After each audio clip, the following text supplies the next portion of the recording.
Welcome back to Cherry Picking, presented by Owner's Box. Today, we are giving you our last draft strategy video. Well, it's pretty much like a draft strategy video and an in-season strategy video, but it's how to win your fantasy hockey league. So we're going to give you a couple strategies that you guys should follow over the course of the season, and hopefully it leads to a championship. And make sure you join the giveaway. Instructions will be on the screen. Play Owner's Box too. Salary cap contest. It's new. It's exciting. Weekly games, right? New way to play fantasy sports. Yeah. Salary cap game. That's 7 days. It's really fun. Go check it out. When does the giveaway end? Giveaway ends probably tomorrow when this gets released, but the start of the NHL season. So Tuesday, October, is that the 11th? 12th. It's the 12th. It's the 12th. October 12th is when the giveaway ends. And make sure you buy Manscaped. Why not, right? Code BOX gets you 20% off and free shipping. I know Drew's been pounding that website. Yeah, we got the weed whacker here. Trims your nose hairs. No one likes to see the nose beard hair. Looks good, Drew. The Thank beard you. looks I did good. trim it this morning. Yeah. Did you trim it in the company's bathroom? No, I trimmed it in my guest bathroom with my Manscaped You have a razor. guest bathroom? Yeah. Drew's rolling. Look at that. So Drew's got money. So, Got money. all right. So let's talk about some strategies. I will start things off. So one thing that I started to implement last year. Yep. I would follow injury reports really closely. So right when that news would come out, I would think about whose role is going to increase. So it ended up working well with the Winnipeg Jets. I always go back to the situation. There was an injury on the second line. I forget who got injured. I don't know what ended up happening, or maybe someone got injured. He was out for a while. Andrew Kopp was going to get promoted to the second line. Was it Line A leaving. Line A leaving? And Pierre-Luc Dubois was going to be out 3 weeks, right? Because he had to do the COVID quarantine restrictions. So I was thinking, okay, who's going to get promoted? And it was Andrew Kopp, and he was 1 to 0% rostered. Picked him up. He ended up getting to like 50% in the next month. So I think looking at, okay, which no-name third liners are going to get promoted to the second line from an injury, or even second line to first. I think you look at, if I'm going to put it into the perspective of right now, you look at the Ottawa Senators situation, is Brady Tkachuk going to start with the team?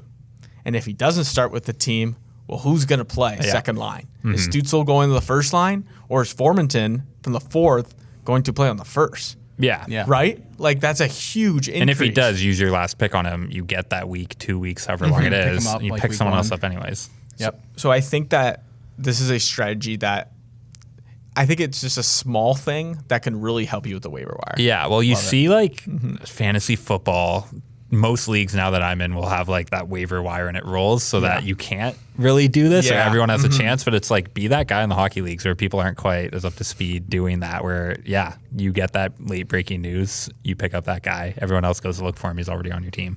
Yep. All right, so one of the two things I want to talk about today is knowing your league and knowing your league scoring. So if it's a categories league, you look before the draft and in season at how much points you're getting for your peripheral stats, blocks, hits, power play points, shorthand points, game-winning goals, and then look at the players that are available and use that to your advantage. Because most draft rooms, most sets of rankings of free agency are just sorted by like goals and assists, right? They don't usually sort for your league scoring. So if your league is like a hits premium league, know that going to the draft and move those guys up in your draft board. Move the guy if it's a blocks premium league, move guys like Alex Edler onto your draft board, right? Know your scoring, because knowing your scoring is what you win. There's no standard way to score fantasy hockey. There's points, there's head-to-head categories, all different situations. Just know your categories and know which players need to be moved up on your board. Yeah, I think you 100% need to know, like, score. I guess fantasy hockey is one of the most important fantasy sports where you need to know your scoring. Yeah. I think it's crucial, like a plus-minus league versus a non-plus-minus league. Yeah. It makes a huge difference in how you draft in the Like league. Yahoo Standard, I think, does 2 points for a plus. Like, that's huge. When goals like 4, like, that's huge. You need to know who is going to be on the ice for lots of goals, who's on good teams, and then who isn't. Like, take Bergeron, avoid Voracek, right? Yeah, and the standard one I see the most is usually goals getting that increase. Yeah. Like that's, at least from my experience, the most common. So yeah, like you said, figure out who it is, bump them up, and draft accordingly, right? Yep. Yeah. For me, I think it's once the season starts, another thing, like you're saying, checking the injuries, being up to date, and kind of theorizing on who's going to get that bump, and having that before that report's already out and everyone has their eyes on them. For me, I look at those literally night one, like the first games, there's, 5 teams right now, maybe a few more that we don't quite know what their power play structures are. And we just keep going on and on about power play, and especially with defensemen, but like who gets that power play one time? And I think every year there's guys that, go undrafted that surprise and then they end up just being that power play one quarterback. And it's like, pick up that guy immediately, drop whoever your last players are, get them on your team, because they can add so much value throughout the season. Just especially if it's a points league, that's where your production's coming from a defenseman for a points league for the most part. So look for that opening night once everyone has their first games in, and be quick to adjust on one of your late round flyers, change it up to that guy that just is in that role. Definitely be very flexible with your last couple picks in your draft. Don't be afraid to drop them early for guys, like you said, that have moved up in the lineup or moved to power play. Yeah, it's the same thing with like Boston, right? Like, who's going to be the quarterback on that power play? Yeah. If it's Grzelcyk, then like I would trade for him that night or something. Or if he's not even picked because he's going pretty late. So that's an example of a team where it's like both the guys are going either way. I'm thinking like years back, like Islanders, no one knows if it's Devin Taves, and it's like, or Ryan shit, I need Devin Taves. Yeah, Pulak. Like if you don't know on some of these teams, or the defensemen are already kind of going later, wait and see. Definitely to your point, if it's Grzelcyk, try and make that trade day one, especially if he doesn't get points and someone's just looking to make trades because they're all amped up and excited. Yeah, I completely agree. Do you have any other strategies you want to talk about, Jeremy? I guess we could talk a little bit about sort of like, how are we approaching trades? Like, are we looking at the market and we're saying a guy's playing like crap? Are you just going after him, or do you find yourself buying high? Do you recommend that people buy high on guys? I've often I look at it two ways, where it's like if it's top 6 forwards and they're not necessarily performing, but they have that role, like early on, week 2 weeks, 3 weeks into the year, and the line just hasn't meshed yet, but they're not losing their spot, like going and getting those guys. Yeah. Opposite almost on the other end, where like if it's third liners and they're producing and someone's thinking, oh, I'm selling them high, but it's a team. I guess it all depends on team structures, where I'm getting at, where if you think that guy has a role that like he can grow into because of the performance, I'm okay with doing it, knowing that, there may be some regression and maybe I overpaid in that case. But if the regression doesn't happen, if he keeps performing and that team ups him to first line or second line and he gets more opportunity, I'm open to doing that, buying high on that end. But if the team's kind of solidified, and that top 6 is already kind of set and it's harder for someone to get in, I'm doing the opposite then, where I'm just avoiding those guys even if they go off early on in the year. To build on that point, I don't know like how serious some of our viewers are for fantasy hockey, but if you're in a real serious league, then check out some analytics. Like, go to Money Puck, go to any kind of website that you like, look at like things like expected goals, like offensive scoring chance created before you make your trade. Like, know if this guy's playing well because he's playing well, or if he's getting lucky. Yeah. That's really important for trades too. Yeah. I think that what Brody was saying about the defense, I think it's a very good point of, someone could be the quarterback of a power play, but is it because of an injury, or is it because he actually earned the spot? Because, he could be playing insane, but they're paying the other guy so much money, they're just going to put him back into that quarterback spot. So don't fall as a sucker for those type of trades.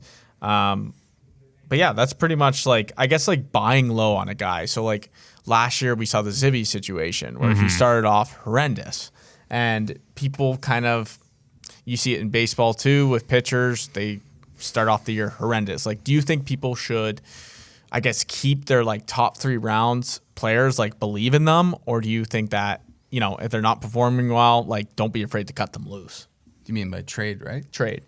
I'm never afraid to trade anybody, but that's just me. Drew loves the trades. Drew does love the trades. No, I think to that point, like, that was the other side of what I was saying. So on those guys that maybe can go in, I'm willing to buy high. If I think it's a third liner that kind of can't crack in, Zibanejad's a perfect example of someone that the Rangers aren't just going to give up on. The talent's there. They're going to give him every opportunity to succeed. And it's like, you don't want to sell him low because you know what the output can be. And you're just not going to get enough back to when they inevitably turn it around. Like, it's an 82-game season. There's lots that happens. There's slumps for every single player. So if it happens early on, especially top guys, like, I'm just kind of waiting it out, waiting until they turn it around. The first week is a good week to send trades. Everyone's still paying attention.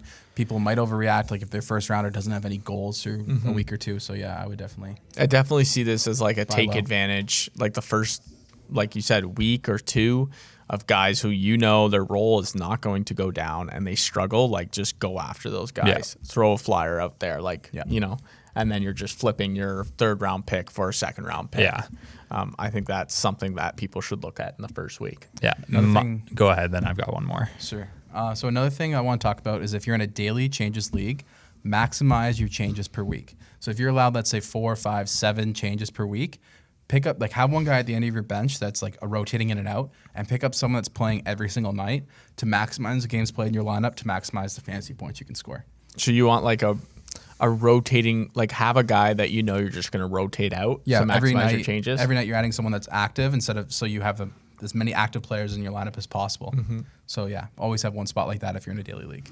Yeah, and just to even add on to that too, like if you're in a week-long league where you can't change, like you're locked in your position, just look at the weekly schedule too. Yes. Where if some teams play 2, some play 3, some play 4, it's extremes of 1 and 5 too. I think even the first week, some teams have 1. But, sometimes if you have to lock in your guys, it's better to start that 3rd liner as 4 games and even potentially your star that has 1, depending 100%. On who it is. So that's very important if you're in one that doesn't have daily changes as well. Yeah, that's a great point. Yeah. And then my final thing too, to your point of, buying high, selling low, looking at different guys. I think it's really tough to kind of try and stack lines or to stack on a team in a draft just because of values. Like it's difficult to do sometimes where to ultimately win a 12-team league or 14 league, whatever you're in, sometimes you kind of need to get guys on the same line to have that team that's really going to beat everyone else in your league. Where like you will see it in the draft video. I really liked when you went Pasternak and Bergeron, and just getting that stack where it's if Pasternak has a great year, Bergeron likely does too. And for me to actually beat 11 other teams, I'm going to need that. So I think one thing I'm always looking for in the first few weeks too is, who did I ultimately end up with? And then how can I get someone else potentially on the same line as one of my guys I know I'm keeping, one of the guys I'm higher on, and just hoping that they can, perform together and get me to the top of my league. I completely agree. Yeah. I think you don't see it very often where someone will have a line stack, like you said, but I think that it's an interesting strategy that definitely could help you. I remember someone once he had McDavid and he traded for Drysdale and Draisaitl, and he traded like lucky guy. Yeah. And he obviously gave up a lot, but he's betting on that stack of them playing together. Yeah. So I think it's definitely a great strategy. Especially for example, like if you have for the Senators, I always go back to Senators because I'm a Sens fan. But if you had Brady and Drake Batherson, let's just say goes earlier than expected in the 8th or in the 9th or 10th or wherever he goes, right? He goes like pretty late, but someone reaches. Yeah, someone reaches for him. Go out and try and trade for him because you won't have to give up as much, but just getting that sort of line stack. Yeah. If you really believe in that line is going to perform, everyone's going to perform. Yeah. If you get McDavid with the first overall pick, add Puljujärvi to your queue for your last pick. Yeah, I agree. Who else is like a good stack in the first round? I like the Blackhawk stack. Yeah. Yeah. Patty Kane, and if you don't get DeBrincat in the 3rd, I would explore trade. I think that would be a great stack. Or Tyler Johnson with your last pick. Yeah. Even if you take Matthews, try and figure out who's going to play left wing on the first line for Toronto and take them with your last pick, Michael Bunting or Nick Ritchie. Nick Ritchie, exactly. Whoever it ends up being, yeah. All right. So drop a comment below what you're going with, which strategy you like best. We're always open to hearing new things. So this is pretty much new territory, I think there's not one straight cut strategy that's going to win you your league. I think it's a combination of everything. And make sure you comment, like, and subscribe. Go to Manscaped, code BOX, free shipping, 20% off, and join the giveaway. Puck drop soon. Also, join the Discord, download on Spotify. Discord link will be below. I have nothing to promote. Yeah. See you guys next week.